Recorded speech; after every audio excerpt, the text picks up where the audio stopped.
دنیا کی تاریخ میں کچھ لوگ ایسے گزرے ہیں جنہوں نے دوستوں کے ساتھ ساتھ دشمنوں کو بھی اپنا دیوانہ بنا لیا۔ صلاح الدین ایوبی بلا شبہ انہی میں سے ایک ہیں۔ تو چلیے آج انہی کی زندگی اور ان کی میراث کو ذرا قریب سے دیکھتے ہیں۔ لیکن یہاں ایک بہت ہی دلچسپ سوال پیدا ہوتا ہے، آخر ایسا کیسے ہوا کہ صلیبی جنگوں میں عیسائی ریاستوں کے لیے جو سب سے بڑا خطرہ تھا وہی ان کی کہانیوں میں بہادری اور شجاعت کی ایک مثال بن گیا؟ اور یہ بات کوئی اور نہیں بلکہ ان کا سب سے بڑا حریف انگلینڈ کا بادشاہ رچرڈ شیردل کہہ رہا ہے۔ اس سے اندازہ ہوتا ہے کہ صلاح الدین کی عزت ان کے مخالفین کی نظروں میں بھی کیسی تھی۔ تو ایک غیر متوقع عروج، ایک سپاہی کے بیٹے سے ایک پوری سلطنت کے حکمران تک کا سفر۔ صلاح الدین کی کہانی کسی شاہی محل سے شروع نہیں ہوتی، ان کا اقتدار تک پہنچنا خود ایک کمال ہے۔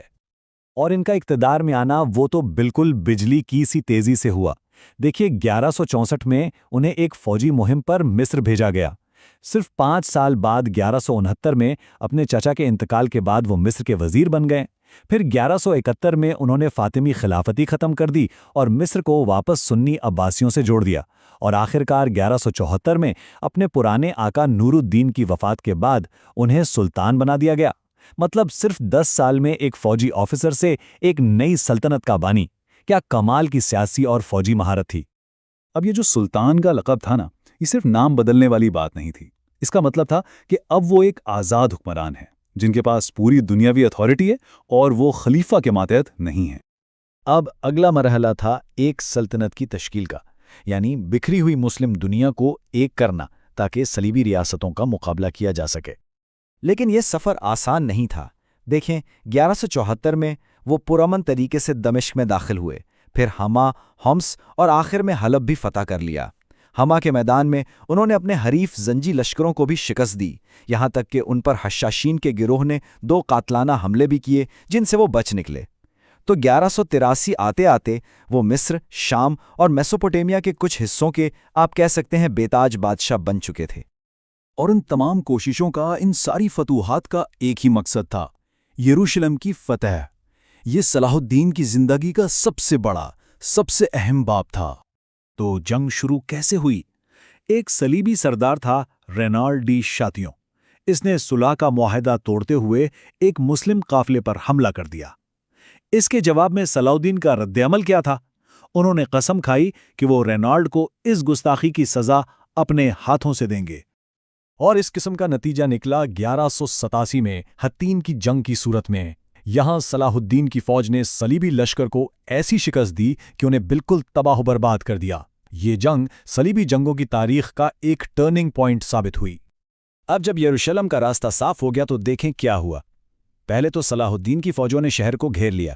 جواب میں شہر کے محافظ بیلین آف اوبلن نے دھمکی دی کہ اگر زبردستی کی گئی تو شہر اور اس کے مقدس مقامات سب کچھ تباہ کر دیں گے۔ لیکن صلاح الدین نے یہاں رحم دلی دکھائی۔ انہوں نے بہت فراخ دلانہ شرطیں پیش کیں کہ شہر کے لوگ فدیہ دے کر آزادی سے جا سکتے ہیں۔ نتیجہ، شہر نے 2 اکتوبر 1187 کو پرامن طریقے سے ہتھیار ڈال دیے۔ یہ 1099 میں صلیبیوں کے خون ریز قبضے سے بالکل الٹ تھا۔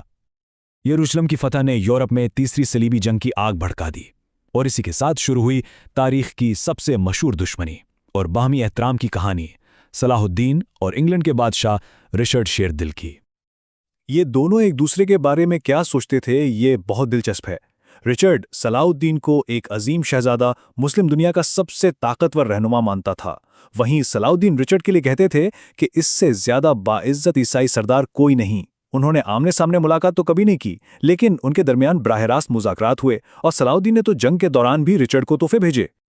صلاح الدین کی شخصیت کا یہ پہلو انہیں بہت منفرد بناتا ہے۔